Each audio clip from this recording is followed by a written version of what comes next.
Welcome to another edition of the Employee Survival Guide, where you can learn everything your employer does not want you to know about and more. Now, here's attorney Mark Carey. If you've been around the workplace as long as I have, you can definitely separate out good and bad employee behavior. I have litigated both sides of employment cases for the past 25 years and currently act as a manager in my office for the past several years. I offer the following tips to keep you moving in a positive direction and becoming a great employee. First tip of the day is treat every day like it was your first day at the job. Do you remember the first day of any new job you started? Yes, that feeling of newness, new colleagues, escape from the old rigid culture of your last job. It was a new relationship, and the honeymoon just started. You went all in, and you were generally excited about your new gig. You felt you belonged in this company, and you walked around like you owned it. Fast forward 2 or 3 years later. Now you are settled in and comfortable in your new surroundings.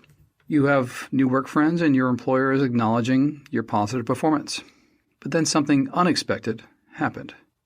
You've lost that loving feeling about your job, and it has just turned into another job where you look forward to time off from work.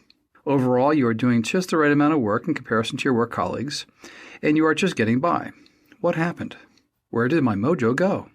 If you are not careful, your ambivalence may get the best of you, as employers do notice. It's the employer's job to take notice of all employee behavior.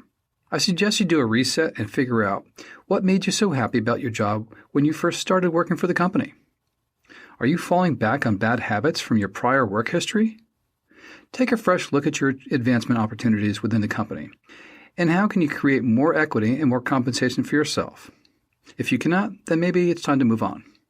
The second tip, bad habits and practices are always discovered. I have the superpower. I can determine exactly why an employee or executive client was terminated from the last position, regardless of the explanation offered by the employer and the client. When I receive a new case from a client, I request a detailed factual narrative about their employment leading up to the termination. Although I only ask for facts and not conclusions, we get a one-sided, emotion-filled story from the client. When the facts are compared to the employer's version of the events, you can sparse out the clients with good claims and those clients who maintained bad work habits that eventually got them fired.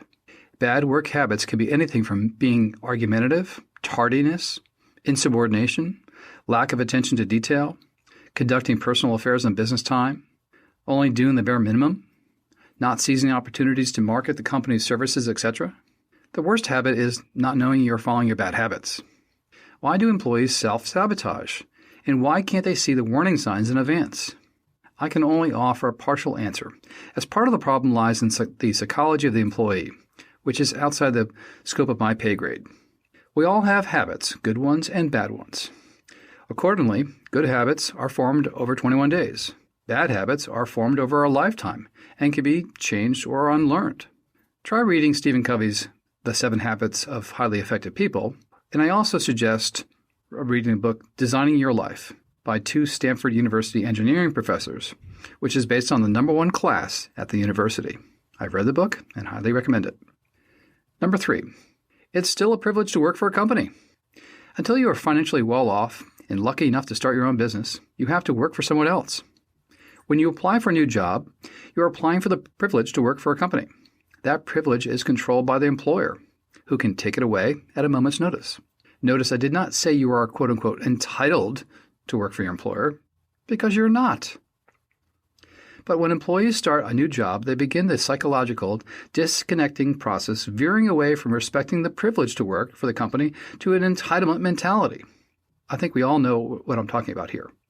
I see it all the time, especially when the axe falls and the work identity is severed from the individual. Some say, that job was my life, or how can they do this to me after 20 years of dedicated service, and so on. Now, do you see the entitlement ideology that many employees create? It is still a privilege to work for the company, even after 20 years. Some employees seem to have forgotten this very basic element of the contractual employment at will relationship they have with their employers. It was the same when you started and is the same when you were fired. Wake up and respect the privileged situation you have and throw out the other garbage in your head that confuse you that your job is no longer a privilege, that it was yours and no one could take it away. As an employment attorney, part-time armchair psychologist, I see the pattern of behavior in many employees. If you heed this simple consideration, you will improve your overall performance, receive more respect amongst your work colleagues and your boss. Your individual attention to your job will be enhanced, and you may just begin to enjoy your job at a much deeper level. Don't ever lose this focus. Number 4, don't discriminate. Need I say anything more? Unfortunately, this issue boils down to human nature. I am constantly thinking about this issue and why some employees engage in unlawful discriminatory behavior. Aside from the existence of real discriminatory bias, this is what I have concluded over 25 years of practicing as an employment attorney.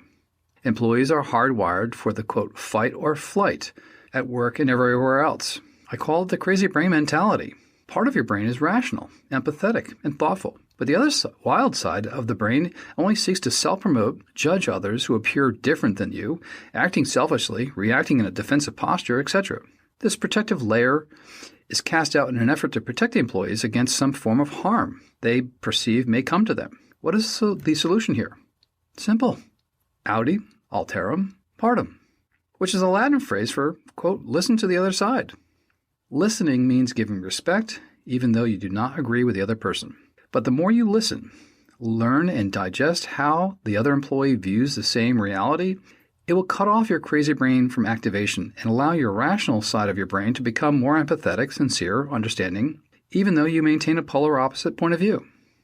The smartest and even most successful position to attain is the one that truly reflects both positions, with rationales for and against both, with a little bit of the right amount of humor thrown in to diffuse the hostility.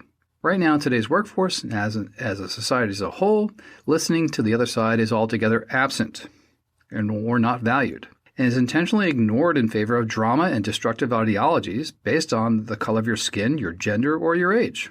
Remember, listen more and react less. Throw a little bit of the golden rule on top of that, and you should be good to go. Tip number 5. When your boss gives you a goal, don't assume it's a ceiling. It may be just the floor. Goals are important, and carefully crafted goals are critical to how and if your team follows those goals. I see many employees only seek to hit the bare minimum and forget that they actually can overachieve a goal. A goal is a floor and not a ceiling. Do not ever forget that your employer is watching you and does take notice of slackers, team players, and overachievers. Which one are you? Remember, working is a privilege, not an entitlement. Tip number 6. You're an adult. Act like one. You'd be surprised how ridiculous grown men and women act in the workplace. I personally view the American workplace as a cesspool of maldeveloped psychologies that come together every day with unbridled umbrage over other people, internal fiefdoms, status, money, etc. Remember the playground antics and bullies when you were in grade school? Yes, those memories. Well, all those nasty malcontents are now adults, and no one ever told them how to grow up nor train them about how to work as an adult. Do me a favor. Please follow the golden rule. It will save your job, your career, and your sanity. It will also save you from hiring an employment lawyer like myself to undo what you created all on your own. If you enjoy these tips, and if you need more information about these tips, please contact Carey & Associates PC on the web at capclaw.com. Thank you and have a great week.